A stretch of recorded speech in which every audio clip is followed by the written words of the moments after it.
Hello friends, तो मैं हूं आपका दोस्त एमडी यूनुस एनएसआर आपके अपने ही यूट्यूब चैनल सिग्मा एकेडमी में स्वागत करता हूं। तो फ्रेंड्स, हम लोग जो है आज करने वाले हैं द्विघात समीकरण के। आज जो है क्लास नंबर 3 होगा। तो आज हम लोग पढ़ने वाले हैं इसमें प्रश्नावली 4.2, यानी प्रश्नावली 4.2 में जितने भी सवाल होंगे उन्हें हल किया जाएगा। जैसे कि आपके पास कुल 6 नंबर तक मार्क्स, यानी छः नंबर तक का क्वेश्चन है। जैसे कि एक नंबर में टोटल 5 सवाल है। एक नंबर में टोटल 5 सवाल है, जैसे कि आप देख पा रहे होंगे। एक में 5 नंबर तक सवाल है, 2 नंबर है, 3 नंबर है, 4 नंबर है, 5 नंबर है, 6 नंबर है। ठीक है, ये बुक ओल्ड बुक है, ठीक है, इसलिए इसमें जो है दाग लगा हुआ है बहुत सारा क्वेश्चन पे। तो चलिए, इसमें जो है हम लोग जो पढ़ने वाले हैं, पहले मूल को समझते हैं। अगर आप लोगों ने किसी ने अगर मूल को समझने में कोई दिक्कत होता है तो जो है मेरे प्लेलिस्ट में जाके देख सकते हैं। पहला वीडियो थ्योरी का, उसमें आपको दिखाया गया था। उसके बाद मैंने समझाया था मूल क्या होते हैं, किस प्रकार के होते हैं, ठीक है। उसके बाद द्विघात समीकरण, द्विघात बहुपद को भी बताया था मैंने। तो चलिए पहले थोड़ा सा एक बार और हम जिक्र कर लेते हैं मूल के बारे में। सिंपल सी फंडा है, जब आप गुणनखंड करेंगे तो आपके पास 2 वैल्यू आएंगे, ठीक है, यानी x जो आएंगे या फिर y का गुणनखंड हो या x का किसी का जो चर रहेगा उनमें से 2 वैल्यू आएगा, ठीक है। हो सकता है दोनों प्लस वाला हो, दोनों माइनस वाला हो, ठीक है। यानी कि जब भी आप 2 मूल निकालेंगे, हो सकता है दोनों माइनस में हो सकता है दोनों प्लस में हो सकता है एक माइनस हो एक प्लस हो, दूसरा माइनस हो दूसरा पहला प्लस हो। इस प्रकार से हो सकते हैं मूल। यानी जो 2 मूल होंगे, पहले वाले को अल्फ़ा कहेंगे और दूसरे वाले को बीटा कहेंगे, ठीक है। मूल मतलब मान लीजिए जैसे कि ये ax² + bx + c, ठीक है। आपको इस प्रकार दिए रहेंगे फॉर्मेट। आपको ये जो b होता है इसके कितने पार्ट तोड़ने होते हैं? 2 पार्ट में तोड़ने होते हैं। यहीं से आपके मूल ज्ञात होते हैं। b से ही वैल्यू पता होता है कि प्लस में आएगा कि माइनस में। अगर यहाँ दोनों प्लस में है तो मूल आएंगे अंत में दोनों माइनस में। अगर यहाँ माइनस में दोनों आएंगे तो दोनों प्लस में। पहला माइनस दूसरा प्लस, तो मूल उल्टा कर दीजिए, जो प्लस है वो माइनस बनेगा, जो माइनस है वो प्लस। इस प्रकार से अगर इस चीज़ को अच्छी तरह से देखना है तो आप जो है मेरे इस चैनल पे प्लेलिस्ट बना होगा द्विघात समीकरण का, सॉरी द्विघात बहुपद का, यानी चैप्टर नंबर 2। आप वहाँ जाके इसको विस्तार पूर्वक जो है देख सकते हैं। और अभी जो हम लोग पढ़ने वाले हैं प्रश्नावली 4.2, तो आप लोगों को पता ही है कि गुणनखंड क्या होता है। यानी 3 पद होता है, उनमें एक तोड़ के कितने पद बना दिया जाता है, तो 2 पद यहाँ बन जाएगा, एक यहाँ और एक अंतिम पद और एक पहला पद। टोटल 4 पद हो जाएंगे और 4 पद में से फिर कॉमन लेके आपको 2 पद बनाने हैं, 2 टर्म बनाने हैं, ठीक है। यहाँ से आपके एक अल्फा एक बीटा निकल जाएंगे। तो हमें गुणनखंड करना है। सिंपल सी बात है, क्या करना है? हमें गुणनखंड करना है। तो चलिए देखते हैं गुणनखंड। तो 4.1 में जो टोटल है 5, यानी 5 नंबर तक सवाल है, 5 मार्क्स तक, 5 नंबर तक जो है टोटल क्वेश्चन दिए हुए हैं। जैसे कि मैं बात कर लेता हूँ 1 नंबर का 1 नंबर, ध्यान दीजिए। मैं बात करता हूँ 1 नंबर का 1 नंबर। जैसे कि मैंने ये 1 लिखा है इंग्लिश में, ठीक है, उसके बाद रोमन में लिखा 1, यानी 1 का 1 हो गया। अब ये मैं सवाल लिख लेता हूँ, डायरेक्ट सॉल्यूशन कर लूँगा, ठीक है। सॉल्यूशन को शॉर्टकट में लिखिए। आपके पास एक बार सवाल है कि x² - 3x - 10 = 0। ये आपके पास इक्वेशन है। कहता है ये आपको दिया हुआ है, कहता है इनका आपको मूल ज्ञात करने हैं। क्या करना है? यानी द्विघात समीकरण है। समीकरण क्यों है? क्योंकि अंत में क्या दिया हुआ है? 0। जब 0 दिख जाए तो आपका हो जाएगा द्विघात समीकरण, ठीक है। ये 0 क्या लिमिट करता है कि ये इक्वेशन है। और इक्वेशन क्या कहता है कि एक तरफ जो है 0 होगा और एक तरफ विदाउट वाली संख्या होगी, बिना, एक तरफ चर वाला और एक तरफ विदाउट चर वाले के साथ, यानी एक इक्वेशन को पूर्ण रूप से लिखना ही समीकरण कहलाता है। चलिए अब यहाँ से हम फिर जांच भी करेंगे, सत्यता की जांच भी करेंगे। तो वो कैसे करेंगे जरा देखते हैं। तो पहले हम लोग पहले गुणनखंड कर लेते हैं। तो गुणनखंड करने के लिए आपको पता है कि जो पहला और अंतिम संख्या होता है, जैसे 10 और इसके आगे में कुछ नहीं गुणांक है तो क्या है? 1 है। 10 को मल्टीप्लाई करेंगे तो 10 ही रहेगा। 10 का गुणनखंड करेंगे, देखिए तो मैं यहाँ कर लेता हूँ आप लोगों के लिए। 10 का आप फैक्टर निकालेंगे तो 2 पंचे 10।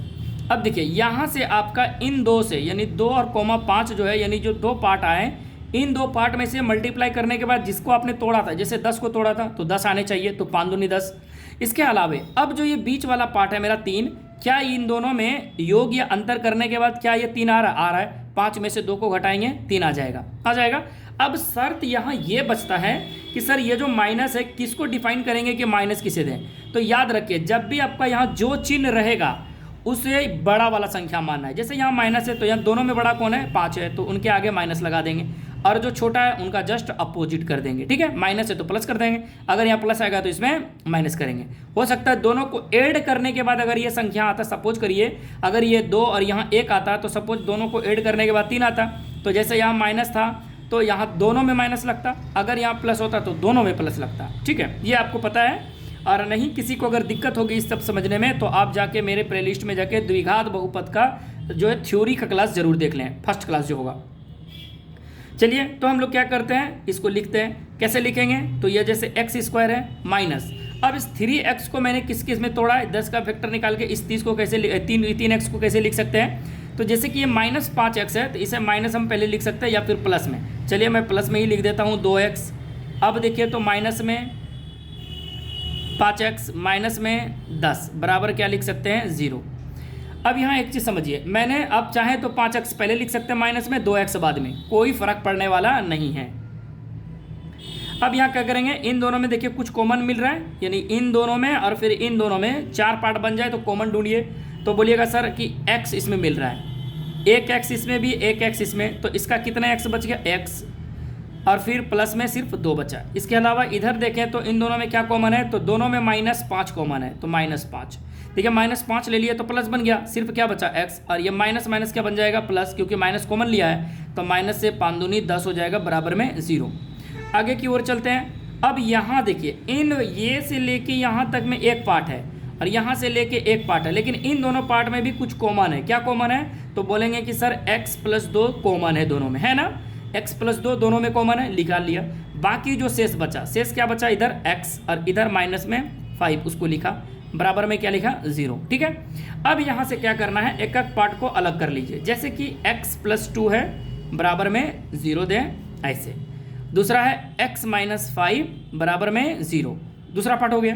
अब यहाँ से हमें ज्ञात करना है x बराबर देखिए तो ये जो +2 है उस पर चला जाएगा, हो जाएगा -2, और ये x बराबर देखिए माइनस में है तो उस पर जाके क्या हो जाएगा +5। ऐसे प्लस लिखिएगा नहीं, हम लिख देते हैं, तो माइनस था उस पर में जाके क्या हो गया +5। अब हमें यहाँ मूल ज्ञात करना है, तो मूल मैं बात करूँ तो मूल जो है अतः x यानी अल्फ़ा, मूल अल्फ़ा, पहला अल्फ़ा, पहले वाले को हम क्या मान लेंगे अल्फ़ा, तो अल्फ़ा बराबर हो जाएगा 2, तथा दूसरा जो मूल होगा बीटा, दूसरा जो मूल है बीटा बराबर हम इसे क्या मान सकते हैं 5, यानी पहले को अल्फ़ा दूसरे को बीटा, यानी 2 मूल ज्ञात हो गए। देखिए ये तो मूल आपने ज्ञात करा, लेकिन अगर आपसे कभी पूछे कि क्या ये सही है, यानी जो आपका मूल आया है क्या ये सही है या फिर नहीं है, जांच करें, कैसे करेंगे, तो हम इसकी सत्यता की जांच करते हैं। जांच देखिए, ध्यान दीजिए, यहाँ आपका आंसर जो है कंप्लीट हो जाता है। अगर आपसे कभी लगे कि क्या ये सवाल सही है या नहीं, मूल को कैसे पता करेंगे कि ये मेरा मूल जो आया है -2 और 5 क्या ये सही है, तो आप जो आप इक्वेशन लिखे थे शुरू में, जैसे कि x² -3x -10 = 0, ये आपका इक्वेशन था, यहीं से आपने तोड़ के इस तरह निकाला तो ये मूल आया। अब क्या पता कि ये मूल सही है या नहीं, तो सही है या नहीं तो देखिए आपको इक्वेशन में क्या दिया हुआ है, x² -3x -10 = 0।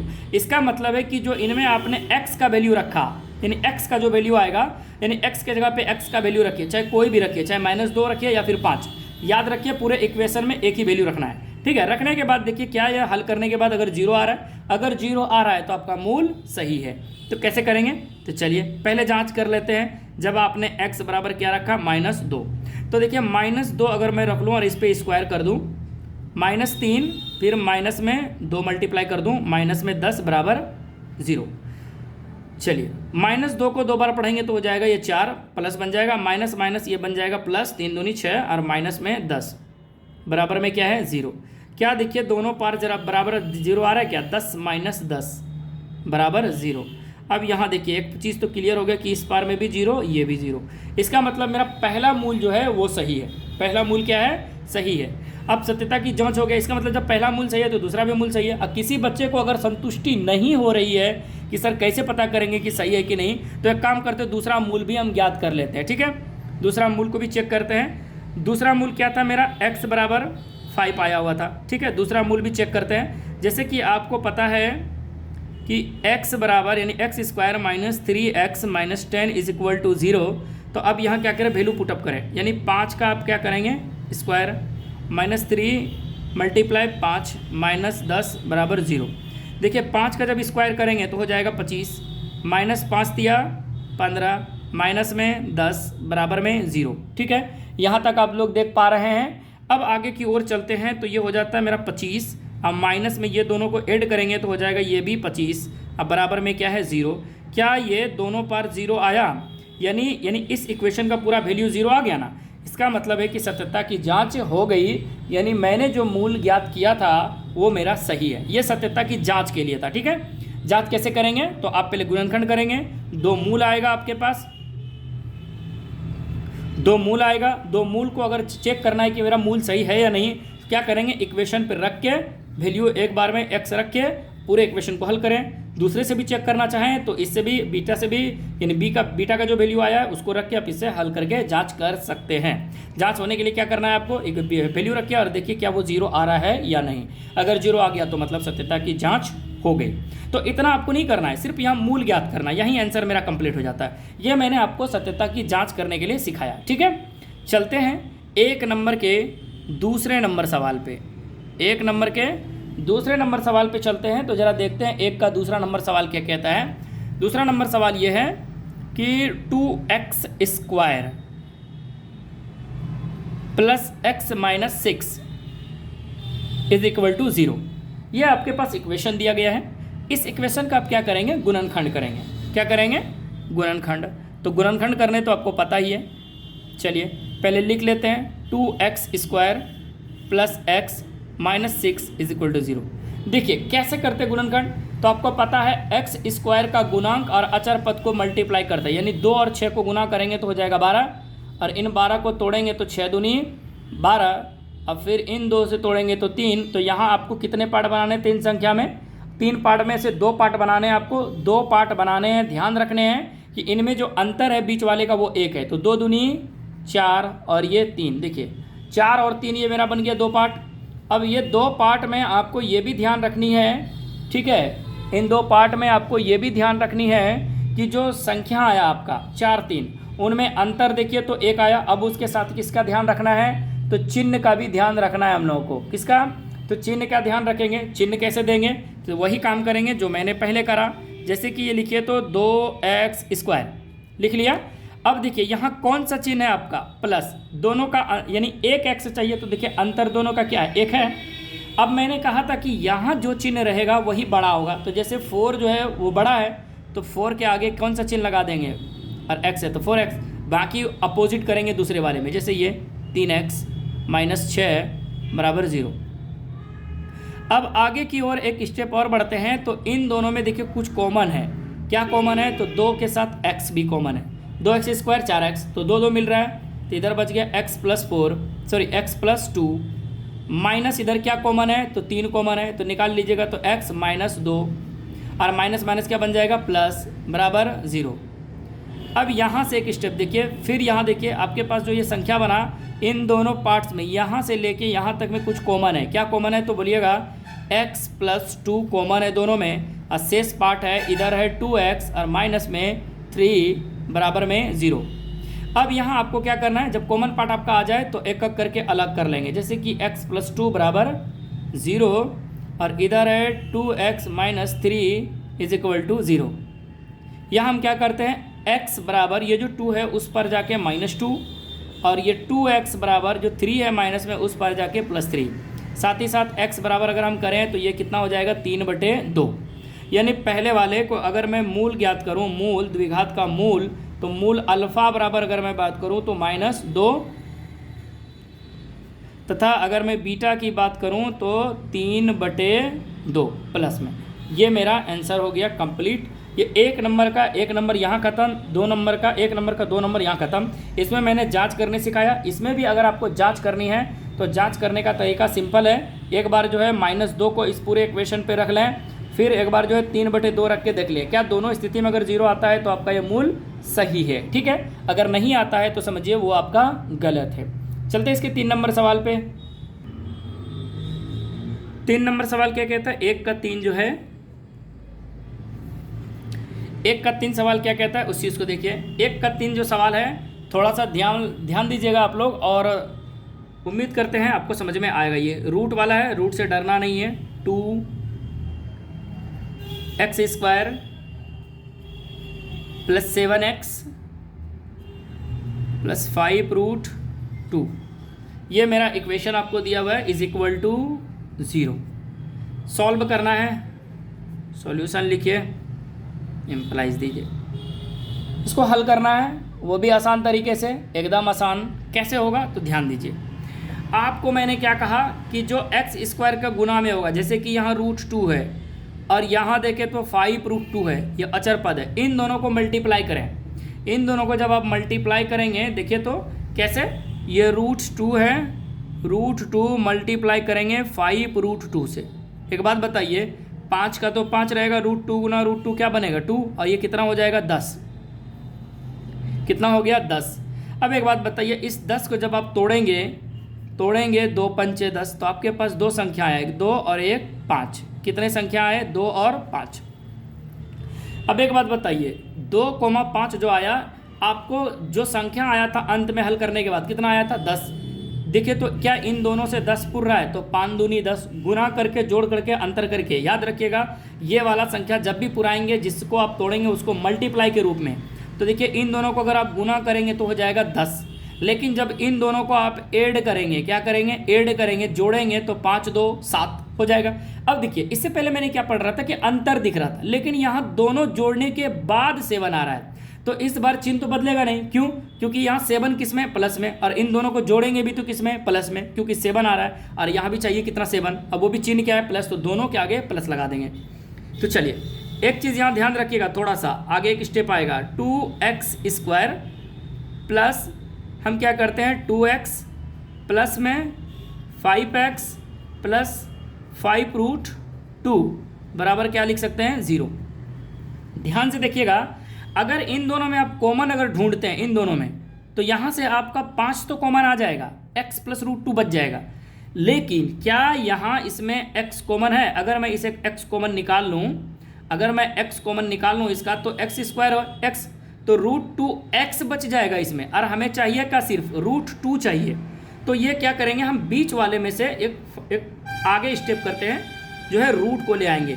जैसे 2x² प्लस, एक बात बताइए, अगर ये आपका यानी 2x है, तो क्या हम इसे रूट में ऐसे नहीं लिख सकते हैं, √2 लिख सकते हैं, गुना √2 लिख सकते हैं, x इस तरह लिख सकते हैं ना, √2 गुना √2x, क्योंकि √2 को √2 से गुना करेंगे तो क्या आ जाएगा मेरा 2, और साथ में x प्लस 5x प्लस 5√2 बराबर में क्या लिख सकते हैं 0।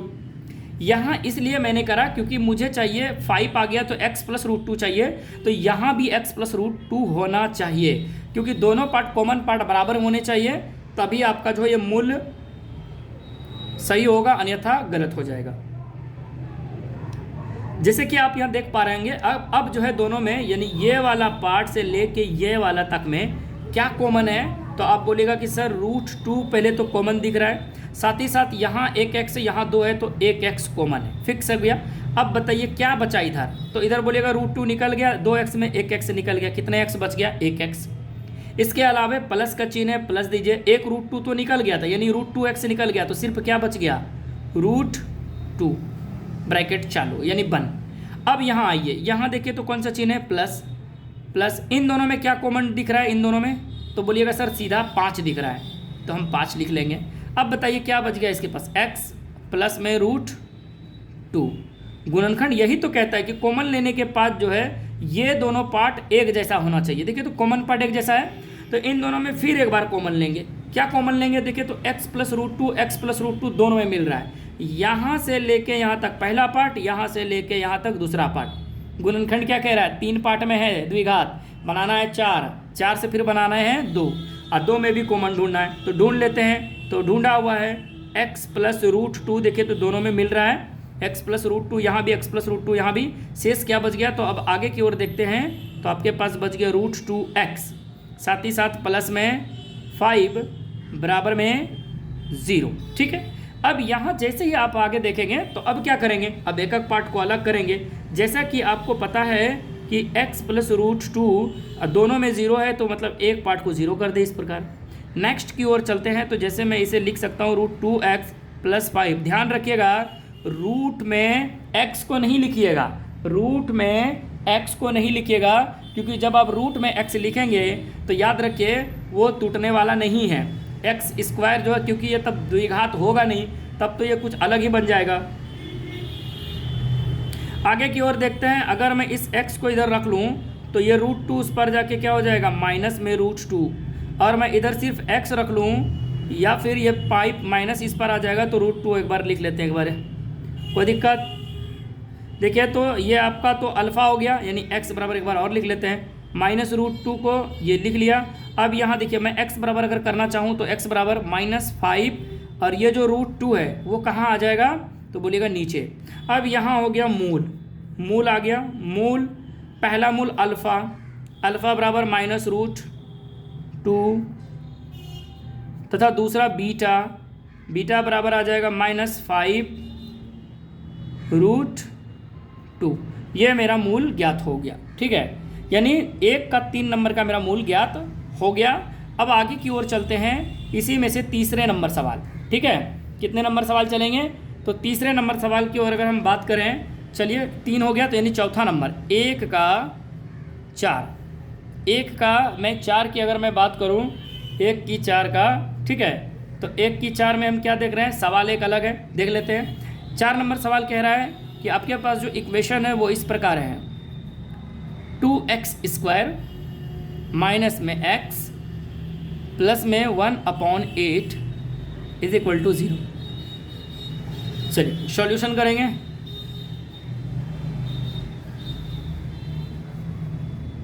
ठीक, ये इधर रब कर रहे हैं, आप लोग ये कर लीजिएगा। चलिए अगर मैं इस सवाल को देखूं तो देखिए, तो इस सवाल को अगर मैं देखूं तो ये 8 है, इसके नीचे में कुछ नहीं तो क्या है, सब 1। तो हम क्या करते हैं, सबको मल्टीप्लाई कर देते हैं। 8 दूनी कितना हो जाएगा, 16x पे स्क्वायर माइनस में 8 गुना x 8x प्लस 1, यानी भिन्न का जोड़ आप करेंगे, यानी इस पूरे संख्या को आप इस प्रकार लिख सकते हैं, 8 और 1 का लघुत्तम 8, फिर 8 से भाग गुना कीजिएगा तो 8 दूनी 16x square minus 8x plus 1 बराबर में आप क्या लिख सकते हैं, 0।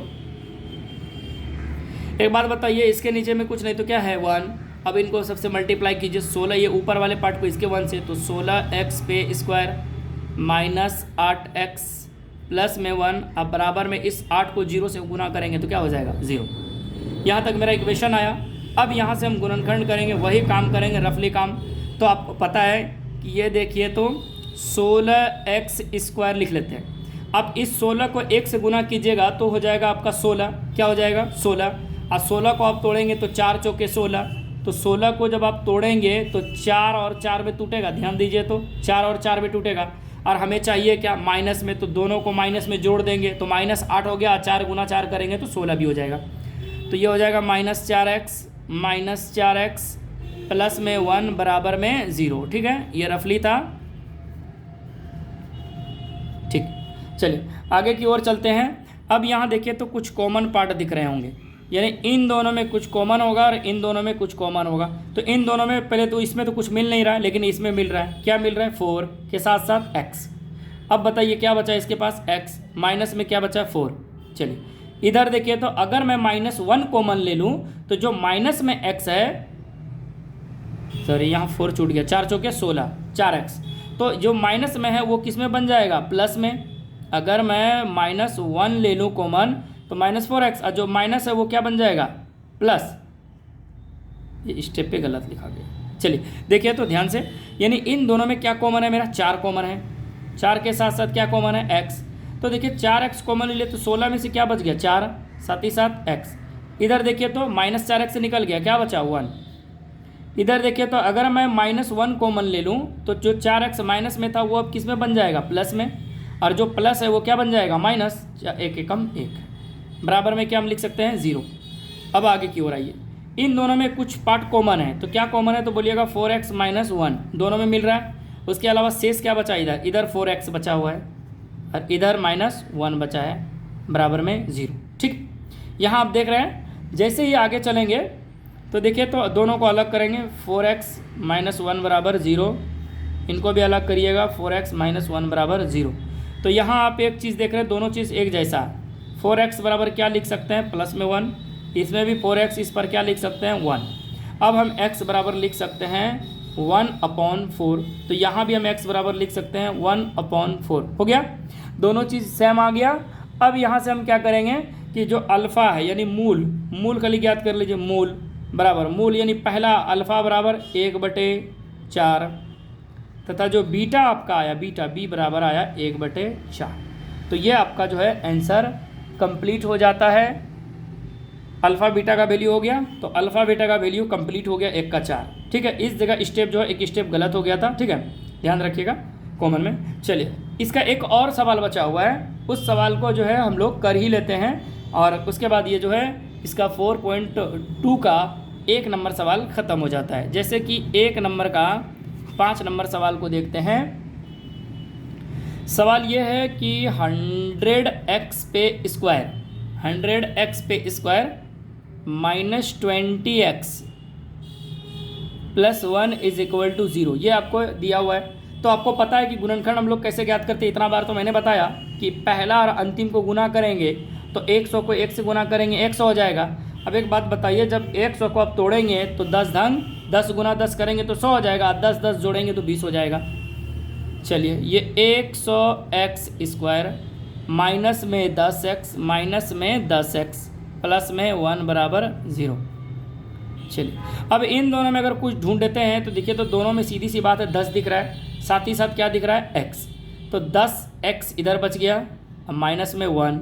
सेम चीज़ कुछ नहीं इनमें लेना है क्योंकि कुछ कॉमन ही नहीं है, तो कुछ कॉमन नहीं तो माइनस कॉमन ले सकते हैं। नहीं क्यों ले सकते, क्योंकि 10x को प्लस में बनाना है, तो 10x प्लस में जो प्लस है वो किस में, माइनस में, बराबर में 0।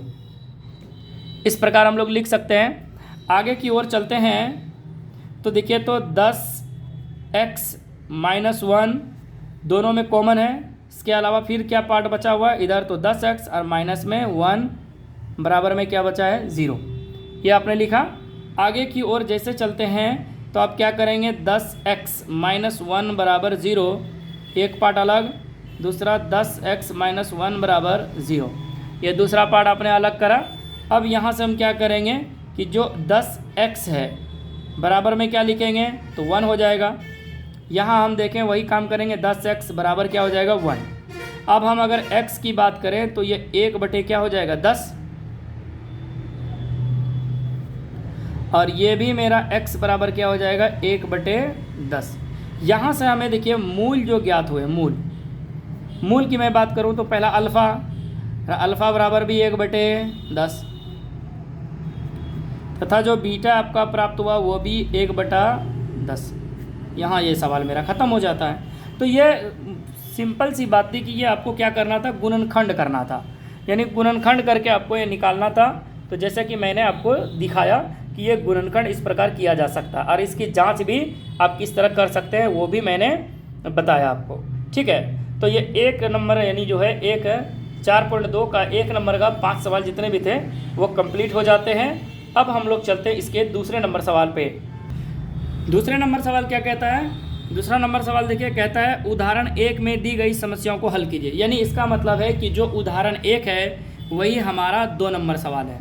ठीक है, जो हमारा उदाहरण नंबर 1 है वही हमारा क्या है, तो सवाल है 1 नंबर। तो चलिए उदाहरण नंबर 1 चलते हैं। उदाहरण नंबर 1 क्या कहता है उस सवाल को भी देख लेते हैं। तो उदाहरण में तो आपको पता है सॉल्यूशन दिया हुआ है। चलिए उदाहरण में जो है 2 सवाल है। उदाहरण 1 में कैसा सवाल है, 2 सवाल है। तो हम पहले की बात कर लेते हैं। पहले देखिए उदाहरण 1 में जो है 2 सवाल है, ध्यान दीजिएगा। एक ये है जॉन और जीवंती, दूसरा एक कुटीर उद्योग वाला। ठीक है, तो हम लोग पहले जॉन और जीवंती वाला पढ़ लेते हैं। जॉन और जीवंती देखिए कैसे, इस सवाल में कह रहा है जॉन और जीवंती दोनों के पास कुल मिलाकर 45 कंचे हैं। देखिए इस सवाल को समझिए, लैंग्वेज वाला है, जॉन ठीक है और जीवंती यानी जीवंती। ठीक है, कहता है जॉन और जीवंती है, इन दोनों के पास, अगर इन दोनों के पास कुल मिला के पूछें। देखिए अब क्या पूछ रहा है वो चीज़ को हम देखते हैं। कहता है कि जॉन और जीवंती दोनों के पास कुल मिलाकर 45 कंचे हैं। 45 कंचे का मतलब आप लोग जो घर में गुल्ली खेलते हैं ना, गुल्ली छोटा छोटा शीशा का कांच का लेके, उसी को हम लोग कहते हैं कंचे। यानी दोनों का योग कितना, गुल्लियों की जो योग है दोनों के पास, यानी इन दोनों के पास टोटल जो है 45 कंचे हैं, यानी गुल्लियां हैं।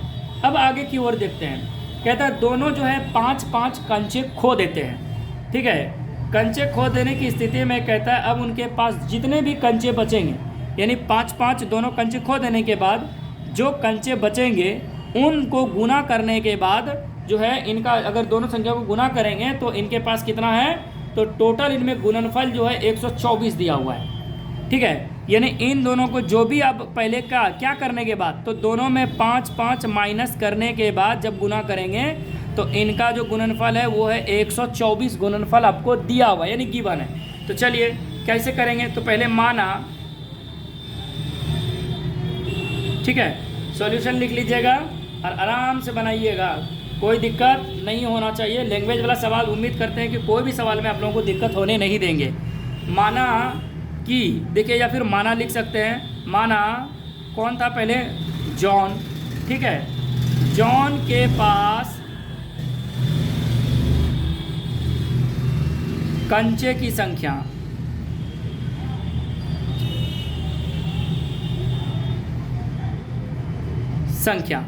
अगर मैं बात करूं तो कुल कितने हैं, x। देखिए मैंने x इसलिए कहा, एक तो फिक्स करना होगा पहले, तथा जीवंती के पास कंचे की संख्या की अगर मैं बात करूं तो टोटल कितने हैं, टोटल है 45, और उनमें इनको अगर मैं जॉन को घटा दूं तो जो शेष बचेगा वो किसका हो जाएगा, तो जीवंती का हो जाएगा। अब क्या कहता है, अब कहता है 5-5 कंचे खो देते हैं। ठीक है, हम यहाँ लिख देते हैं, अब 5-5 कंचे खोने के बाद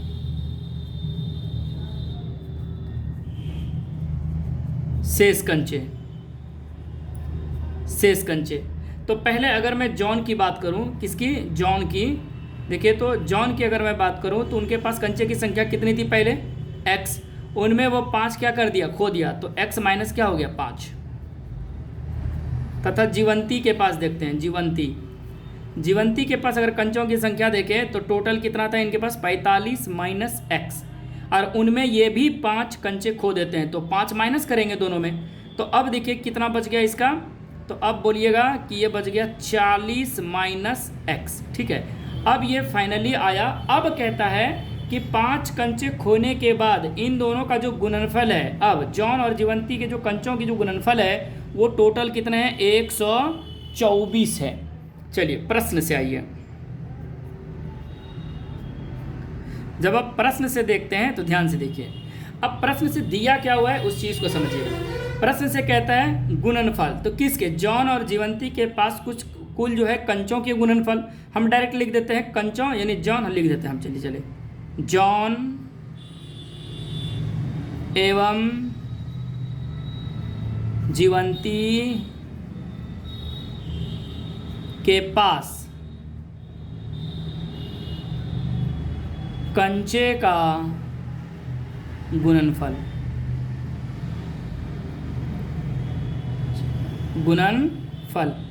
बराबर कितना दिया हुआ है, 124।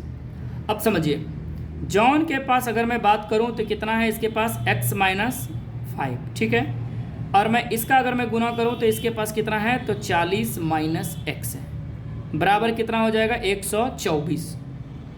आगे आइए, इन दोनों को मल्टीप्लाई करेंगे तो देखिए कैसे करेंगे, तो इस x को पहले इन दोनों से गुना करेंगे तो 40 गुना x हो जाएगा 40x, फिर माइनस, क्योंकि यहाँ माइनस यहाँ प्लस x गुना x पे स्क्वायर। जैसे ही इस x को इस दोनों से गुना करा तो फिर अब इस 5 से इन दोनों को गुना करना है, तो माइनस हो जाएगा 4×5 = 20 यानी 200, और माइनस से माइनस को गुना करेंगे क्या बन जाएगा, प्लस 5 गुना x हो जाएगा 5x, बराबर में कितना हो जाएगा, 124। आगे की ओर चलते हैं, तो आगे की ओर हम क्या करते हैं, पहले x² को लिख लेते हैं। x² के बाद अगर आप इन दोनों को जोड़ते हैं 40 5 45x हो जाएगा। इसके अलावे अगर हम देखते हैं तो -200 और इस 124 को इधर ले आइए, -124 बराबर में क्या बच जाएगा, 0। एक स्टेप और देखते हैं, तो अगर मैं इसे एक बार लिख लेता हूँ, x² प्लस 45x माइनस को इसको जोड़ेंगे तो हो जाएगा 324 बराबर में क्या 0। अब एक बात बताइए, यहाँ माइनस है तो माइनस अच्छा लग नहीं रहा है, और जब अच्छा माइनस नहीं लग रहा है तो हम माइनस क्या कर लेते हैं, कॉमन कर लेते हैं, तो माइनस एक्स स्क्वायर हो जाएगा। तो माइनस था वो प्लस हो गया, जो प्लस था वो माइनस बनेगा, जो माइनस था वो भी क्या बन गया प्लस, और बराबर में क्या बच गया 0। अब इस माइनस से इसको अगर हम गुना कर दें या फिर अगर दोनों तरफ माइनस से गुना करें तो क्या फ़र्क पड़ेगा। मैंने माइनस यहाँ कॉमन लिया, तो माइनस कॉमन लिया तो चिन्ह बदल जाएगा, आपको पता ही है। एक बार लिख लीजिए x square minus 45x plus में 324 बराबर में 0। ठीक है, यहाँ तक आप लोगों ने करा। अब आगे क्या करेंगे, यहाँ जब हो जाए तो अब यहाँ जो है साइड से गुणनखंड करें। क्या करेंगे, गुणनखंड। किसका गुणनखंड करेंगे, तो याद रखिए x square minus 45x plus 324, ये तो आपका इक्वेशन आया, यहाँ से आंसर मान नहीं आया कि जॉन के पास कितने कंचे थे और जीवंती के पास। ठीक है, यहाँ जो है आपको यहाँ से गुणनखंड करने होंगे। तो जो 45 से 324 को आप गुणनखंड करिए, देखिए तो कुछ आंसर आ जाए। तो कैसे करेंगे, तो आंसर निकालने के लिए आपको क्या करने होंगे, 324 का फैक्टर निकालना होगा, जैसा कि आप लोग निकालते होंगे। जब इसका गुणनखंड करेंगे तो आपके पास जो फैक्टर आएगा, थोड़ा सा आप लोग कर लीजिएगा, हम लिख देते हैं डायरेक्ट। चलिए यहाँ लिख देते हैं, कैसे लिखेंगे एक बार लिख लेते हैं। X square minus 45x plus 324 बराबर में क्या करना है 0। देखिए जब आगे इसका गुणनखंड करेंगे तो आपके पास आएगा एक्स स्क्वायर माइनस में 36x और माइनस में ही 9x, क्योंकि 36 और 9 को जोड़ेंगे 36 और 40 5 45, अब प्लस में आएगा 324। देखिए अब यह ध्यान दीजिए, अगर 36 गुना 9 करेंगे तो 324 आएगा, और 36 में से 9 जोड़ेंगे तो 45 आ जाएगा। ठीक है, यहाँ तक कंप्लीट है। अब यहाँ देखिए इन दोनों में कुछ कॉमन मिल रहा है क्या, तो बोलिएगा सर कुछ नहीं, सिर्फ x कॉमन आ रहा है, तो जो आ रहा है उसे कॉमन ले लीजिए। इन दोनों में क्या कॉमन है, x मैंने निकाल लिया। अब क्या बचा आपके पास x, माइनस में क्या बचा 36। अब माइनस आप 9 कॉमन ले लीजिए तो आपके पास क्या बचा x। अब बताइए अगर मैंने 9 गुना 36 करा तो 9 ले लिया तो बाकी क्या बचा, प्लस माइनस कॉमन लिया तो प्लस माइनस बन जाएगा, और ये बच जाएगा आपके पास 36, क्योंकि 9 गुना 36 करेंगे तो 324, तो मैंने 9 कॉमन लिया तो शेष क्या बचा 36। अब फिर आगे कॉमन पार्ट देखते हैं, तो आप देखेंगे x माइनस 36 दोनों में कॉमन है, बाकी जो शेष पार्ट है x माइनस 9 है। ठीक है, कोई दिक्कत। अब आइए, अब यहाँ से हम क्या करेंगे, 0 कर लेते हैं बराबर में। अब एक एक पार्ट को अलग करते हैं, x माइनस 36 बराबर 0, दूसरा है x माइनस 9 बराबर में 0। आगे लिखते हैं x बराबर अगर उस पार करें तो उस पार हो जाएगा 36 प्लस में, और उस पार इसको भी करें तो माइनस 9 जो है इस पार आके क्या बन जाएगा प्लस 9। अब देखिए यहाँ दोनों का वैल्यू आ गया। ठीक है, चाहे आप जिससे ज्ञात कर सकते हैं, आप चाहे जिससे भी ज्ञात कर सकते हैं, जॉन और जीवंती का। अगर मैं x को यानी जॉन को अगर मैं कंचे की बात करूं, अगर मैं 9 मान लूं तो 9 हो जाएगा, तो ये कितना आ जाएगा 36। तो अगर मैं इसे x मान लूं, यानी अगर मैं जॉन के पास अगर मैं 36 मान लूं तो इसकी संख्या कितनी हो जाएगी 9। तो हम यहाँ लिख सकते हैं कि जॉन और जीवंती के पास कंचों की संख्या कितनी हो जाएगी 36 और 9। आप ये डिपेंड करता है कि आप किसे क्या मान रहे हैं। तो मैंने जैसे इसे x माना तो देखिए यहाँ दोनों जो है माइनस में आ गया। ठीक है, अगर एक माइनस एक प्लस आता तो प्लस वाले को ले लेते, और यहाँ मेरा क्या है कि दोनों ही जो है माइनस में आ गया। ठीक है, जब दोनों माइनस में आ गया, सॉरी दोनों प्लस में आ गया, तो हम यहाँ हो गया मेरा एन मूल। ठीक है, मूल ज्ञात करने का मतलब है अगर मैं मैं ज्ञात कर सकता हूँ, अगर आपको लगता है कि अगर मैं चाहूँ तो जॉन के पास अगर मैं जॉन को जैसे हम यह मान लूँ जॉन यानी x, और x बराबर अगर मैं 36 मान लूँ तो जीवंती कितनी हो जाएगी, देखिए ध्यान, जीवंती कितनी हो जाएगी, तो 45 में से 36 घटाएंगे तो कितना हो जाएगी 9। या फिर अगर आप जॉन को आप मान ले 36, जॉन को मान ले 36, तो 36 में से 9 36, अगर जॉन को 36 मारेंगे तो जीवंती कितनी हो जाएगी, जॉन 36 या जीवंती, अच्छा चलिए जीवंती को अगर जॉन को आपने क्या मानना है 9, तो जीवंती कितनी हो जाएगी, तो जीवंती हो जाएगी 36, यानी दोनों में एक दूसरे का उल्टा हो जाएगा। ठीक है, जिसको जो मानना है। तो आपका आंसर जो यहीं कंप्लीट हो जाता है। यहाँ ये नहीं पूछा गया है सवाल में। ठीक है, सवाल में क्या पूछा गया था, कुछ नहीं, इसमें सिर्फ ये संख्या ज्ञात करना था। 2 संख्या ज्ञात हो गया मेरा, एक संख्या 36 ज्ञात हो गया और एक संख्या 9 ज्ञात हो गया। यहीं मेरा सवाल कंप्लीट हो जाता है 2 का 1 नंबर। आगे चलते हैं 2 का दूसरा नंबर सवाल। अगर मैं 2 का दूसरा नंबर की बात करूं, 2 नंबर का दूसरा नंबर सवाल, तो 2 का दूसरा नंबर सवाल क्या कह रहा था एग्जाम्पल 1 में ही। देखिए इस सवाल में था खिलौने और निर्मित वाला सवाल, दिखाते हैं आपको। जो सवाल था अब मेरा दूसरा नंबर, उस सवाल को देखिएगा। ये जो दूसरा नंबर सवाल था एक कुटीर उद्योग वाला था, ठीक है। कहता है एक कुटीर उद्योग एक दिन में कुल खिलौने निर्मित करता है, यानी कुल जो है, यानी कुछ, सॉरी कुल नहीं, कुछ जो है खिलौने निर्मित करता है, कुछ खिलौना बनाता है। अब प्रत्येक खिलौने का मूल्य जो है 55 रुपये में एक दिन में निर्माण किए गए खिलौनों की संख्या को घटाने से बनता है। चलिए ये सिंपल सी फंडा है। तो एक दिन में कुछ निर्मित करेगा x, उसका कुल मूल्य कितना खर्च होगा, तो वो भी जितना भी होगा। कहता है कि एक कुटीर उद्योग एक दिन में, समझिए एक कुटीर उद्योग है, मान लेते कोई उद्योग काम कर रहा है, तो एक दिन में कुछ खिलौना बनाएगा। तो कुछ खिलौना जो बनाएगा वो कितना खिलौना बनाएगा, x बनाएगा। सपोज कीजिए कुल खिलौना कितना बनाएगा, x। और उसके बाद कहता है प्रत्येक खिलौने का मूल्य 55 रुपये में से एक दिन का निर्माण बताइए। तो टोटल जो इनका कुल खिलौना हो गया, प्रत्येक खिलौने का, एक खिलौने का मूल्य 55 रुपया। तो एक बात बताइए, जब 55 रुपया हो गया तो उस दिन जितने भी बनाएंगे उतने x हो जाएंगे।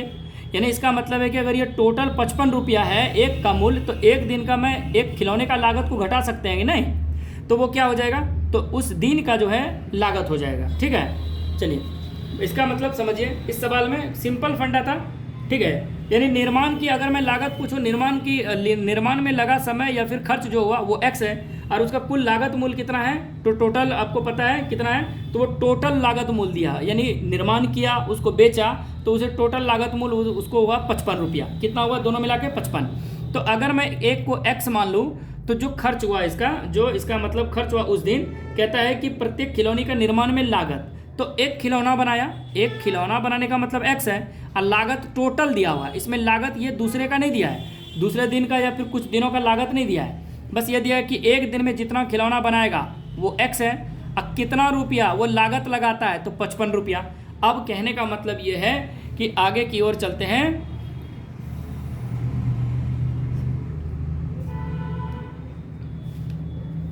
आगे की ओर चलते हैं सवाल में। तो ये तो लागत दिया है, यानी लागत है, और ये क्या है, निर्माण है। तो हमें पता कैसे चलेगा क्या करना है, तो इसमें करना कुछ नहीं है। कहता है कि उस दिन का जो है खिलौना जो निर्मित करेगा, तो हम यहाँ लिख सकते हैं ना, जो निर्मित हुआ, माना, ठीक है, लिख सकते हैं, माना एक दिन निर्मित, एक दिन निर्मित खिलौनों की संख्या, खिलौना की संख्या कितनी हो जाएगा, 100 रुपये। ठीक है, अब जो ये तो खिलौने की संख्या हो गया, अब जो निर्माण में लागत लगेगा, तथा उस दिन, जिस दिन करेगा तो उसी दिन, उस दिन कुल निर्माण, जिन्हें कि तो कुल निर्माण कर रहा था 55, कुल निर्माण में लागत, क्या, लागत, तो कुल निर्माण में लागत, कुल निर्माण कितना कर रहा है 55। अब पहला दिन में कुछ जो है खिलौने की संख्या कितनी है, x, यानी लागत अगर निकाला जाए इसमें लागत, तो टोटल उस दिन जो है खिलौना कुछ निर्माण करता है, और उसकी टोटल कितनी होती है, तो जो है टोटल जो है वो, मतलब जो सवाल में क्या बोला गया था, सवाल में ध्यान से देखिएगा, कहता एक दिन में तो खिलौना कुछ निर्माण कर रहा है, ध्यान दीजिएगा, एक दिन। उसके बाद सवाल में क्या कहा गया था, 55 रुपये एक दिन में निर्माण किए गए खिलौने की संख्या को घटाने से। अच्छा, 55 रुपये की खिलौना की बनाती है, यानी एक जो कुछ निर्माण अभी पता नहीं है, लेकिन वो 55 रुपये की खिलौना बनाता है, यानी एक दिन में कुछ निर्माण करता है, तो मान लिया x, और उनका यानी जितना भी खिलौना वो बनाता है और उनका जो मूल्य लागत होता है वो टोटल 55 रुपया हो जाता है। कितना, 55। तो लागत हमें कितना पता चला, जैसे ये तो कुछ खिलौना निर्माण किया, तो निर्माण, उसके बाद वो टोटल मिला के, यानी निर्माण किया, फिर उसको जो है कंप्लीट लगाने के बाद उन्हें टोटल रुपया 55 रुपया मिला एक दिन में, तो इसका मतलब फिर वो लागत तो लगाया होगा ना कुछ, मतलब x में अब कुछ, जैसे 2 खिलौना बनाया, 4 खिलौना बनाया, तो वो तो पता चल जाएगा, लेकिन उसमें लागत क्या हुआ, कि अगर 2 खिलौना बना तो उसका लागत कितना हुआ। जैसे अगर यहाँ 2 खिलौना बनाता, सपोज कीजिए 2 खिलौना, तो 55 रुपया लग जाएगा, तो कितना, 28 दूना 56 होता है, तो 27 दूना 27.5 रुपये करके लग जाता ना, इस प्रकार। अगर यही बात वो नहीं कहा गया, इसमें कहा गया है कि एक दिन में खिलौना बना रहा है एक्स और उसमें लागत कितना लग रहा है, यानी टोटल दिया है कि उसमें कुछ संख्या बनाया एक्स और कुल खर्च किया, उस पर कितना खर्च किया ये पता नहीं, लेकिन टोटल जो दिया हुआ है उसमें 55 रुपया दिया हुआ है। तो कैसे ज्ञात करेंगे, तो लागत हमें ज्ञात करने के लिए क्या करना है कि उस दिन में कुल जितने भी पैसा हुए हैं यानी 55 रुपया में से अगर खिलौनों की संख्या को घटा देंगे तो जो बच जाएगा वो मेरा क्या हो जाएगा, लागत हो जाएगा। क्या हो जाएगा, लागत। चलिए प्रश्न से देखते हैं। और उसके बाद क्या लिखा है कि उस दिन कुल निर्माण में लागत जो है 750 रुपये थी। अच्छा, एक खिलौने के मतलब कुछ खिलौना बनाता है, एक खिलौना का प्राइस 55 रुपया, कुल जो इनको लागत दिया हुआ है 750 रुपया लागत है, यानी इनका कुल लागत कितना है 750 रुपया। ध्यान दीजिए, ठीक है, ध्यान दीजिएगा। यानी इनमें जो कुल खिलौने की जो लागत है गुणनफल का, यानी इन दोनों की गुणनफल का, यानी कितना खिलौना बनाया इतना, एक खिलौने का प्राइस जो है उनको टोटल जो है, टोटल इतने खिलौने बना रहे हैं, वो 55 खिलौने बना रहे हैं, ठीक है। एक दिन में कुछ खिलौने बना रहे हैं, एक्स निर्माण किया, अब कुल निर्माण में लागत कितने, तो 55 रुपये में, अगर रुपए में बात करें तो 55 रुपया लग रहा है, और टोटल उन्हें पैसा कितना मिल रहा है, तो लागत निर्माण में जो लागत जो रहा, जो निर्माण किया उसको टोटल खर्च पड़ रहा है 750 रुपया। इसमें से आपको हल करना है। चलिए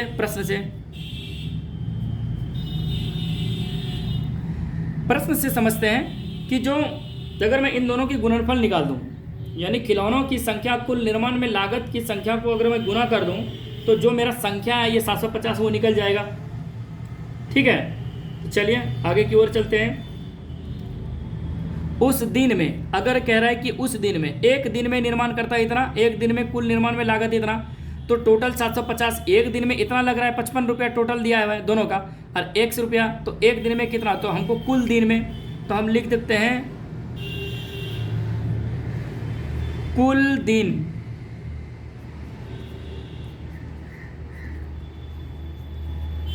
में निर्माण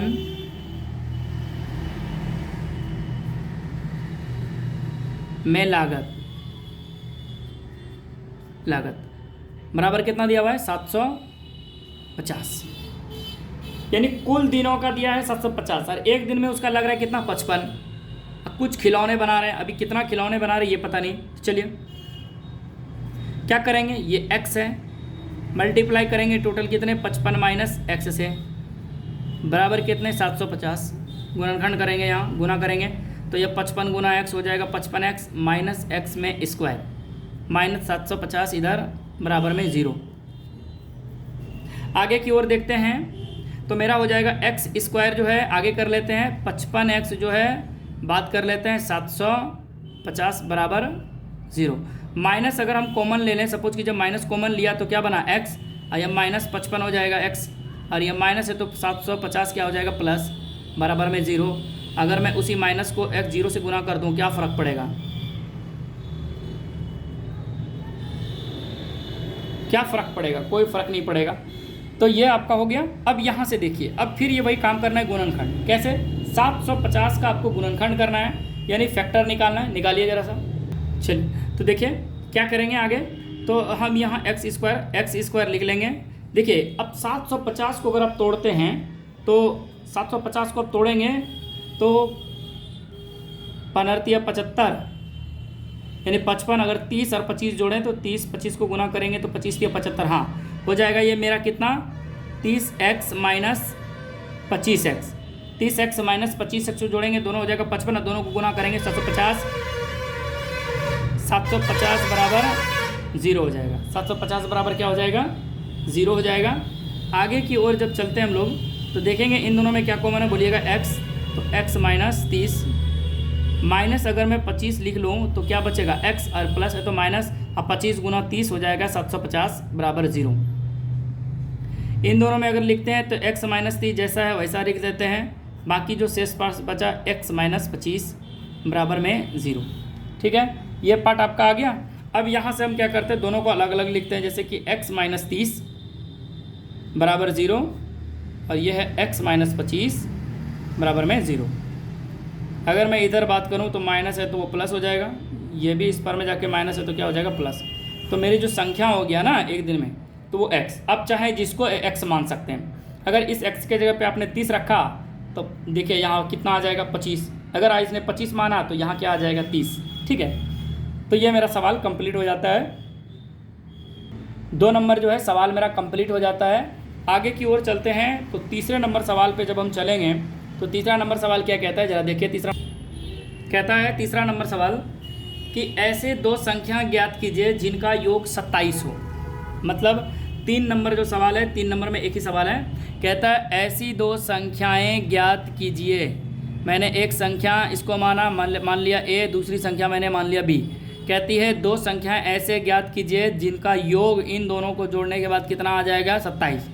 यानी ए बी ज्ञात करना है, जिनका योग कितना दिया हुआ 27, और इन दोनों को जब आप मल्टीप्लाई करेंगे, गुना करेंगे, तो इनका जो कुल योग है, मतलब गुणनफल है 182 है। कितना है, 182 गुणनफल है। और ए बी का योग कितना है, 27 है। तो संख्या ए और बी ज्ञात करना है आपको। समझ में आ गया। यानी ए और बी 2 संख्याएं मान लिए, ए बी का टोटल का योग 27 है और इन्हीं दोनों का गुणनफल 182 है। तो कहता है कि संख्या ए और बी ज्ञात कीजिए। यही ना हुआ इसका मतलब। तो चलिए सॉल्यूशन लिख लेते हैं। क्या करेंगे, माना 2 संख्या पूछा था ना, 2 संख्याएं ज्ञात कीजिए। अब यहाँ ये धनात्मक ऋणात्मक कुछ नहीं, बस सिंपल। माना पहली संख्या बराबर x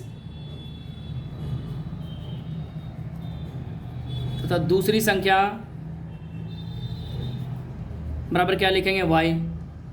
अब यहाँ अगर मैं दूसरी संख्या अगर मैं दूसरी संख्या x माना तो दूसरी संख्या y, तो y बराबर हम ऐसे मान सकते हैं, टोटल कितना है 27 माइनस x लिख सकते हैं ना। दूसरी संख्या क्या लिख सकते हैं, 27। अगर पहली संख्या x माना तो दूसरी संख्या y, और y बराबर हम क्या लिख सकते हैं, 27 टोटल है। 27 में से पहली संख्या को घटा दीजिए तो यह दूसरी संख्या बराबर आ जाएगा, y बराबर 27 माइनस x। अब आइए प्रश्न से दोनों संख्याओं का गुणनफल, यानी दोनों संख्याओं का गुणनफल बराबर कितना दिया हुआ है, 182। पहली संख्या x गुना दूसरी संख्या y बराबर कितना, 182। इसका मतलब ये हुआ कि पहली संख्या जो x है वो x रहेगा, लेकिन जो दूसरी संख्या है वो क्या है, 27 माइनस x है, बराबर 182। आगे हल करते हैं तो ये हो जाएगा 27 x माइनस x गुना x स्क्वायर माइनस 182 बराबर 0। अब हम क्या कर लेते हैं, माइनस एक्स स्क्वायर को पहले लिखते हैं, उसके बाद 27x जो है उसको बाद में लिखते हैं, माइनस में 182 बराबर में 0।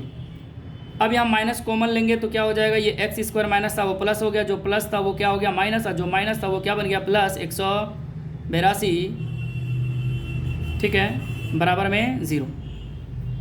आगे की ओर देखते हैं तो आप पाएंगे कि इस माइनस को गुना कर लेते हैं, माइनस 27 x प्लस 182 बराबर में क्या 0। अब क्या करेंगे, इसका गुणनखंड करेंगे। 182 को आप फैक्टर निकालिए, देखिए तो जब निकालेंगे तो हो जाएगा 13 14, और दोनों को जोड़ेंगे तो 27 हो जाएगा, और गुणनफल करने के बाद हो जाएगा 182। 13 और 14 क्या आ जाएगा, 13 और 14 एक्स स्क्वायर माइनस, अगर मैं 14x माइनस 13x लिख लूँ तो दोनों को माइनस में जोड़ूंगा तो हो जाएगा मेरा 27। अब प्लस में क्या है 182 बराबर में 0। इन दोनों में क्या कॉमन है बोलिएगा, x माइनस 14 माइनस 13 आप कॉमन लीजिए, ये x अब माइनस हो जाएगा 14, क्योंकि 13 गुना 14 182 बराबर 0। ठीक है, आगे की ओर चलते हैं तो हम लिखेंगे, देखिए तो x माइनस 14 दोनों में कॉमन है, लिख लिए। बाकी जो शेष बचा x माइनस कितना बचा हुआ 13 बराबर 0। ये आपका कॉमन पार्ट था, आपने कॉमन पार्ट लिखा। अब दोनों को एक एक करके अलग लिखें, जैसे x माइनस 14 बराबर 0 और x माइनस 13 बराबर 0। ठीक है, इस प्रकार आप लिख सकते हैं। अब यहाँ से हम क्या ज्ञात करेंगे, जो x बराबर है वो माइनस उस पर जाके क्या बन गया प्लस, और ये x बराबर माइनस 13 है जो उस पर जाके बन गया प्लस 13। तो पहली संख्या अगर मैं बात करूं, अगर मैं पहली संख्या 14 को मानूं तो 2 संख्या ज्ञात हो गया ना, माना पहली संख्या x तो दूसरी संख्या, तो कोई भी किसी को आप पहली दूसरी संख्या मान सकते हैं। ठीक है, अगर मैं x को पहली संख्या 14 मान लूँ तो दूसरी संख्या क्या हो जाएगी 14। तो चलिए हम यहाँ मान सकते हैं पहली संख्या बराबर 13 तथा दूसरी संख्या दूसरी संख्या अगर मैं ज्ञात करूँ तो क्या हो जाएगा 14। दो संख्या ज्ञात है 13 14, ठीक है। ये 3 नंबर का सवाल कंप्लीट। 3 नंबर इतना ही सवाल था। अगर मैं 4 नंबर की बात करूँ, कितने नंबर की, अगर मैं 4 नंबर की बात करूँ तो 4 नंबर सवाल देख लेते हैं। कहता है दो, ध्यान दीजिए, 4 नंबर कहता है दो क्रमागत धनात्मक पूर्णांक ज्ञात कीजिए जिनके वर्गों का योग 365 है। अब देखिए यहाँ भी वही चीज़ है, दो क्रमागत धनात्मक पूर्णांक। अब क्रमागत आ गया तो एक को x मान लेंगे, दूसरे को x+1 मान लेंगे, ठीक है। ये हो जाएगा मेरा क्रमागत। सिंपल सी फंडा है। इसमें भी वही मान लेते जैसे एक संख्या a है और दूसरी संख्या क्या है b है, ठीक है। इन दोनों का क्रमागत पूछ रहा है। इनका गुणनफल देखिए आपको दिया हुआ है। इन दोनों का जो क्रमागत जो वर्ग करेंगे, इनके वर्गों का जो गुणनफल है, सॉरी वर्गों का योग दिया है, यानी इन दोनों के, यानी इनके और इनके जो संख्या है, जो संख्या आएगा उनको वर्ग करेंगे और इन दोनों को वर्ग करने के बाद जो वैल्यू आएगा वो आएगा 365, यानी ए बी संख्या ज्ञात करना है। और क्या दिया हुआ आपको, तो कहता है दोनों धनात्मक पूर्णांक जो है, दोनों क्या है, धनात्मक लगातार पूर्णांक है। तो माना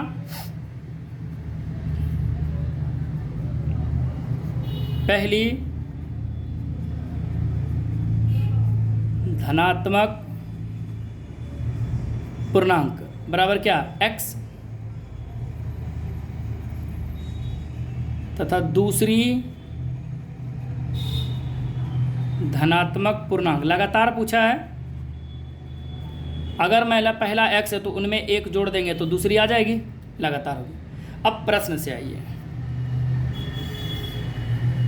सवाल में कह रहा है कि दोनों धनात्मक पूर्णांकों का वर्गमूल यानी वर्ग का योग, दोनों संख्या के वर्गों का योग, वर्गों का योग, वर्गों के योग का योग अगर मैं ज्ञात करूं तो कितना दिया हुआ है, 365। अब पहले ये पता कीजिए, पहली संख्या आपका क्या माना है, x, तो दूसरी संख्या क्या है, x+1। और इन दोनों को क्या करना है, वर्ग। वर्ग का मतलब दोनों पे स्क्वायर। अब इन दोनों का योग बराबर हो जाएगा मेरा 365। अब इसका स्क्वायर करिए, x² प्लस a+b का whole square, a² plus b² b का स्क्वायर मतलब 1 और 2x बराबर 365। ये 2x पे स्क्वायर प्लस में 2x प्लस में 1 माइनस 365 बराबर में 0।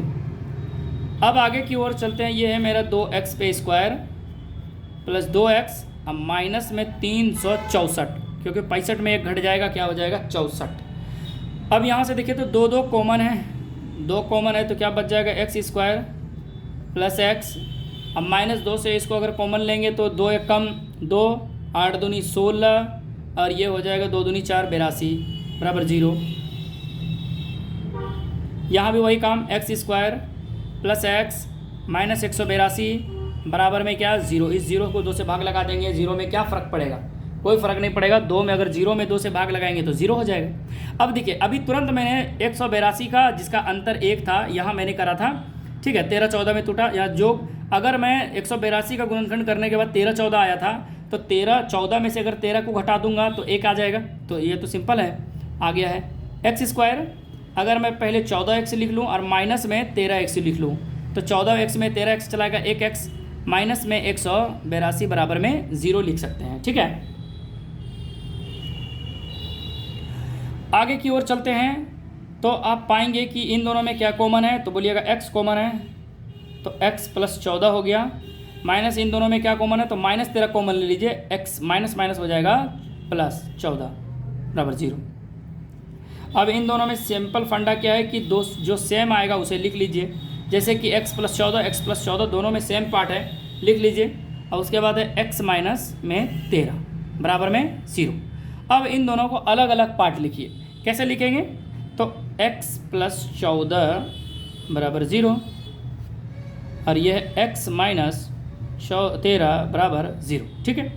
अब यहाँ देखिए x बराबर अगर मैं बात करूँ तो उस पर हो जाएगा -14 और इधर की मैं बात करूँ तो 13, माइनस वाला वैल्यू लेते नहीं है तो मेरा जो x बराबर आ गया वो क्या आ गया 13, ठीक है। अब यहाँ से हमें पता हो गया अब या फिर अतः पहली संख्या, अगर मैं पहली संख्या की धनात्मक संख्या की बात करूँ तो कितना हो जाएगा 13 और दूसरी की अगर मैं बात करूँ दूसरी संख्या की, तो दूसरी संख्या हो जाएगा 13 में से 1 जोड़िए कितना हो जाएगा 14। क्या हो जाएगा 14। तो ये मेरा दोनों संख्या ज्ञात हो गया 13 और 14। ठीक है, 13 और 14 संख्या ज्ञात हो गया। यानी पहली संख्या 13 तो दूसरी संख्या 14, क्योंकि पहली संख्या अगर आपने x माना, कहाँ गया x माना, तो 1 में x जोड़ दिए तो कितना हो जाएगा 14। तो ये मेरा सवाल हो गया 4 नंबर कंप्लीट। एक और सवाल होगा, 2 सवाल और है, देख लेते हैं 5 और 6 नंबर सवाल। चलते हैं 5 और 6 पे। 5 नंबर सवाल देखिए, 5 नंबर सवाल क्या कहता है। 5 नंबर देखिए सवाल को। 5 नंबर सवाल कहता है कि एक समकोण त्रिभुज की ऊंचाई उसके आधार से 7 सेंटीमीटर कम है। अब कैसे समझेंगे, पहले समझिए। और तथा उसके विकर्ण आपको दिए हुए हैं, उसके विकर्ण यानी कर्ण जो है 13 सेंटीमीटर। मतलब एक समकोण त्रिभुज बनाइए। इसका मतलब यह है कि समकोण त्रिभुज में आपको ये चीज़ ज्ञात है कि जो लंबाई है वो आधार से कम है। क्या है, आधार से क्या है, कम। अब कितना कम है हम इस तरह बना लेते हैं। यानी ये जो कर्ण है मान लेते ए बी, ये 90 डिग्री और ये सी। अब देखिए ये कहता है कर्ण 13 सेंटीमीटर है। एक बात और, ये आपको पता है ये लंब होता है और नीचे वाला आधार होता है। कहता है जितना लंब आधार है उससे 7 मीटर कम है। तो अगर मैं आधार को x मान लूँ और मैं इसे x मान के उनमें 7 मीटर कम कर दूँ, तो क्या ये मेरा ऊंचाई ज्ञात नहीं होगा। अगर ये 13 है और कह रहा है कि आधार की तुलना में लंब जो है इससे 7 मीटर कम है, तो अगर मैं इसे x मान लूँ तो x में से इसे 7 घटा सकता है ना, तो घटा दिए 7। चलिए यही फंडा है, सिंपल, कुछ नहीं। माना समकोण त्रिभुज की आधार भुजा बराबर हम क्या मान लें x, या BC बोलिए या फिर डायरेक्ट हम क्या मान लें x, तथा समकोण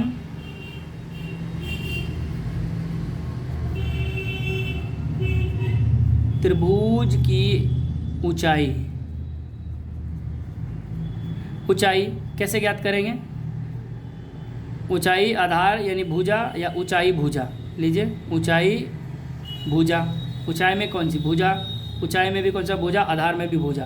तो अगर मैं इसकी भुजा की बात करूं तो ये टोटल क्या है, आधार जितना है उससे 7 मीटर क्या है कम है। तो x - 7 आपको दिया हुआ है,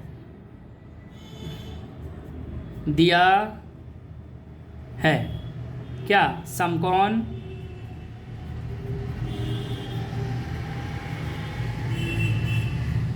त्रिभुज का या की विकर्ण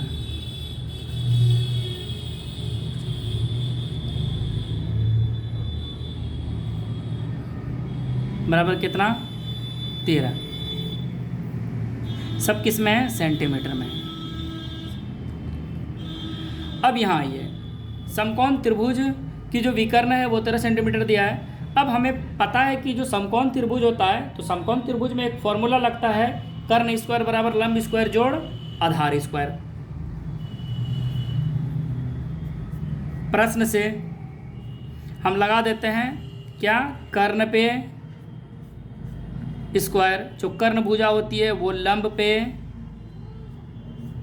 स्क्वायर और आधार पे स्क्वायर को कर देंगे और दोनों का योग कर देंगे तो वो किसके बराबर हो जाएगा, कर्ण का।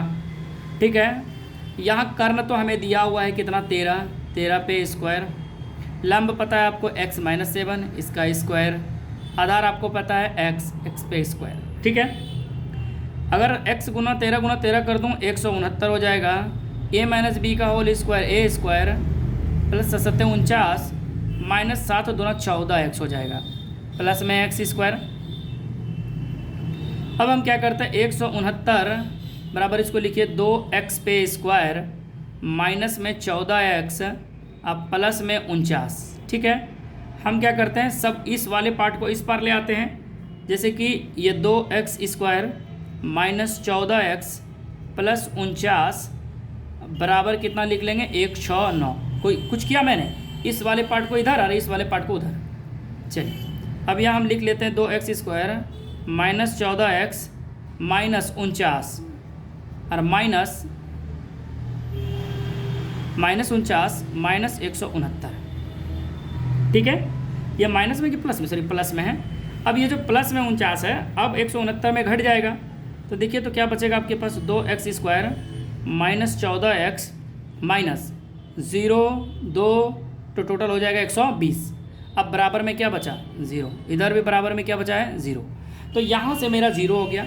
अब यहाँ देखिए 2 2 कॉमन है, अगर मैं 2 कॉमन ले लूँ तो क्या बच जाएगा, x² माइनस में 7x माइनस में 60 और बराबर में क्या हो जाएगा, 0। इसको एक बार लिखेंगे ऐसे, x² माइनस 7x माइनस 60 बराबर 0 में अगर 2 से भाग लगा देंगे तो क्या फ़र्क पड़ने वाला है, 0। अब 60 को तोड़िए और देखिए 7 आ रहा है क्या, 60 को तोड़िए और 60 को तोड़ने के बाद देखिए 2 फैक्टर बनाइए जिनमें से क्या आना चाहिए, 7 आ गया होगा आप लोगों का। तो कैसे आया देखिए, तो 12 पंचे 60, 12 में से 5 घटाएंगे 7, सिंपल है। x² यानी 12 को 5 से गुना कीजिएगा तो 60 हो जाएगा, 12 में से 5 को घटाएंगे 7 हो जाएगा। तो माइनस वाला ज़्यादा है तो 12 जो है माइनस में, 5 छोटा है तो 5 प्लस में, माइनस में 60 बराबर में 0। आगे की ओर चलते हैं, ठीक है। यहाँ देखिए तो अब क्या करेंगे, x कॉमन लेंगे और ये x माइनस क्या कॉमन आएगा, 12 प्लस 5 कॉमन लेंगे तो x माइनस में क्या हो जाएगा, 12 बराबर 0। x माइनस में 12 इंटू x प्लस में 5 बराबर 0, ठीक है। ये हो गया x माइनस 12 और x प्लस 5। अब यहाँ से क्या करना है, आपको 2 पार्ट अलग करने हैं। जैसा कि आपको x माइनस 12 बराबर क्या करना है, 0, दूसरा है x प्लस 5 बराबर क्या करना है, 0। यहाँ से आपको एक चीज़ पता हो जाएगा कि जो माइनस वाला है वो प्लस बन जाएगा, ये प्लस, और जो प्लस वाला है वो माइनस, तो माइनस का तो वैल्यू लेना नहीं है। अतः हम यहाँ लिख सकते हैं, यही लिख दे क्या, चलिए यही लिख लेते हैं, अतः, ठीक है। अतः अगर हम बात करें, अतः समकोण त्रिभुज की आधार, अतः आधार की हम बात कर लें, किसकी, आधार की। अगर मैं आधार पर लिखूं तो आधार कितना हो जाएगा, 12 सेंटीमीटर। तथा अगर ऊंचाई की मैं बात करूं तथा इसमें ऊंचाई देखिए तो जो ये मेरा ऊंचाई होगा, ऊंचाई, तो ऊंचाई क्या है, तो जो मेरा x है तो x मेरा कितना आया, 12, माइनस में 7 कर देंगे तो घटने के बाद कितना आएगा, 5 सेंटीमीटर। तो यानी इसका जो फाइनली रिजल्ट आया वो 5 है और इसका जो रिजल्ट है फाइनली वो 12 है, ठीक है। ये मेरा आंसर कंप्लीट हो जाता है और यहाँ से मेरा 5 नंबर सवाल समाप्त हो जाता है, ठीक है। आधार 12 सेंटीमीटर, ऊंचाई 5 सेंटीमीटर। अब अंतिम सवाल पे चलते हैं इस एक्सरसाइज का, 6 नंबर पे देखते हैं 6 नंबर क्या कहता है। 6 नंबर सवाल पे चलते हैं। 6 नंबर कहता है, एक कुटीर उद्योग एक दिन में कुछ बर्तनों का निर्माण करता है। सेम सवाल है जो आपने एग्जाम्पल नंबर 1 के 2 में पढ़ा था, यानी 2 नंबर में जो पहला सवाल पढ़ा था सेम चीज़ है, थोड़ा सा क्या है, अलग है। कैसे अलग है, चलो देखते हैं। कहता है कुछ कुटीर उद्योग एक दिन में कुछ किलो बर्तन बनाते हैं, लिख देते हैं। माना एक दिन में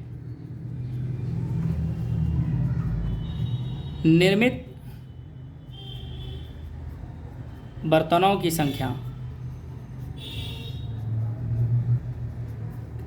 बराबर क्या, x, तथा उस दिन, सवाल में क्या कह रहा था, उस दिन के निर्माण में बर्तनों की संख्या हो गया से, अच्छा सवाल अलग है, बर्तनों निर्माण करता है और विशेष दिन यह देखा गया है कि प्रत्येक नग की निर्माण लागत रुपये में उस दिन के निर्माण से बर्तनों की संख्या के 2 गुने से 3 अधिक। अच्छा उस दिन, चलिए लिख लेते हैं, निर्माण में बर्तनों की संख्या से 2 गुने से अधिक है, ठीक है। माना एक दिन में निर्मित बर्तनों की संख्या कितनी हो गई, x, तथा उस दिन, उसी में फिर क्या लिखा गया है देख लेते हैं, विशेष दिन नहीं, उस दिन नहीं बल्कि यहाँ लिख लीजिएगा विशेष दिन। विशेष दिन या दिनों में, एक दिन में या दिनों में निर्मित बर्तनों की संख्या, ठीक है, बर्तनों की संख्या की बात करें तो जितना ये x कर रहा है इससे 2 गुना कर रहा है और उससे 3 अधिक कर रहा है, ये इस प्रकार, यानी 2x + 3 कहता है जितना प्रथम दिन करता है उससे 2 गुने से 3 अधिक करता है, 2 गुने से 3 अधिक करता है। तो ये इस प्रकार हो गया। अब प्रश्न से आइए।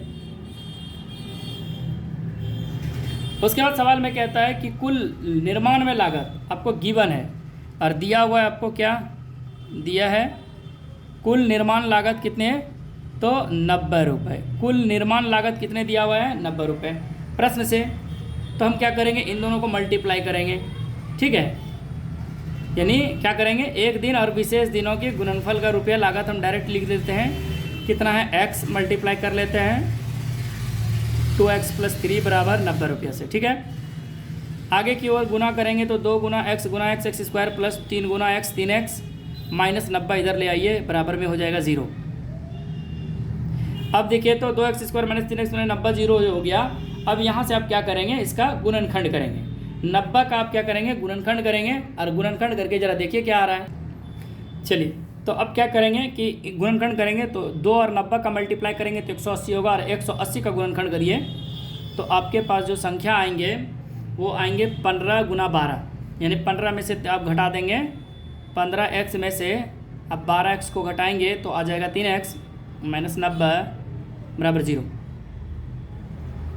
अब इन दोनों में कुछ कॉमन है तो बोलिएगा नहीं, तो बोलिए क्या है x, तो क्या बच गया 2x प्लस में 15, ठीक है। अगर मैं इधर देख लूँ 6 कॉमन ले लूँ, क्या कॉमन ले लूँ 6 है, तो ये मेरा बच जाएगा कितने x, तो 2x 15 छक्के 90, ठीक है, 15 छक्के 90 माइनस लिया तो माइनस ये बन गया क्या प्लस, बराबर में क्या लिख सकते हैं 0।